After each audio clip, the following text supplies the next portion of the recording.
वाला भोजन करते हैं। इसी प्रकार राजा अम्बरीश दुर्वासा जी के इंतजार में रहते हैं, लेकिन जब बहुत ही देर हो गया, दुर्वासा जी जैसे दरवाजे में पहुंचते हैं तो अंदर साधना के द्वारा से जान गए ये जलपान कर लिए हैं, अब हमको भोजन कराएंगे, ये पवित्र भोजन हम नहीं करेंगे।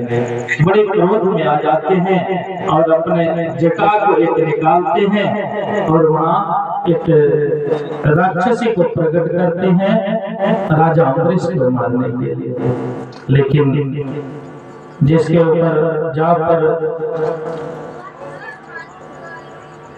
हरि होए सहायता पर सब कोई सहाय, जो भगवान जिसके ऊपर सहायता है उसका कोई बाल बाका नहीं कर सकता है। इतने में भगवान का सुदर्शन वहां पर राजा अम्बरीश के लिए पहुंचते हैं। उस राक्षसी को मारकर दुर्वासा जी के पीछे पीछे जो है वो सुदर्शन जाता है। दुर्वासा जी भागते हैं, भागते भागते तीनों लोक में जाते हैं, ब्रह्मा जी के पास जाते हैं, वो भी नहीं बचा पाते हैं, शंकर जी के पास जाते हैं, वो भी नहीं बचा पाते हैं। अंत में भगवान विष्णु के शरण में जाते हैं, भगवान विष्णु भी उसको नहीं बचा पाते हैं। कहा कि दुर्वासा ऋषि आप उसी के शरण में जाओ जिसके शरण में जाने से तुम्हारा कल्याण होगा, अन्यथा जो राजा अम्बरीश है उनके साथ तुम्हारा धोखा हुआ है, धोखा हुआ है, तुमने गलती किया है, इसलिए उन्हीं के शरण में जाओ तो उन्हीं से रक्षा होगा। तभी दुर्वासा जी जो है वापस राजा अम्बरीश के पास आते हैं और उन्होंने राजा अम्बरीश जो है दुर्वासा जी को वो सुदर्शन से रक्षा करके आगे हाथ जोड़कर खड़ा हो गए। कहा कि मेरी गलती के भूल से, मेरा भूल से दुर्वासा जी को सजा मिल रहा है, इसलिए हे सुदर्शन इनकी रक्षा करो, यह गलती मेरी है।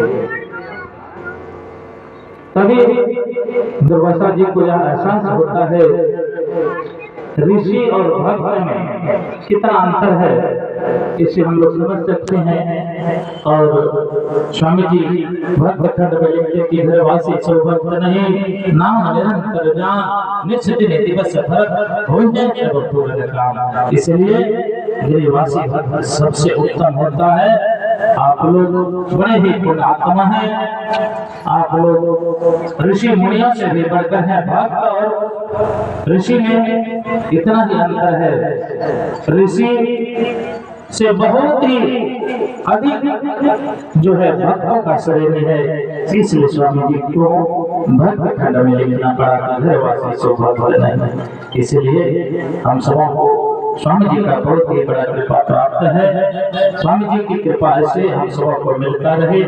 स्वामी जी का बहुत बहुत हम सबको आशीर्वाद प्राप्त हो और मंगल कामना करते हुए बाने में विराम देंगे। बोले श्री शंकर महाराज की जय। कुछ बाबा हम सबों के बीच हैं, इसलिए ज्यादा अच्छा नहीं लगता, हम लोग कुछ बाबा से निवेदन करेंगे कि ज्ञान ध्यान की बातें हम लोगों को बतलाकर हम सबका जीव का कल्याण करने का जो है आश्रय प्रदान करेंगे। बोले श्री शंकर महाराज की जय।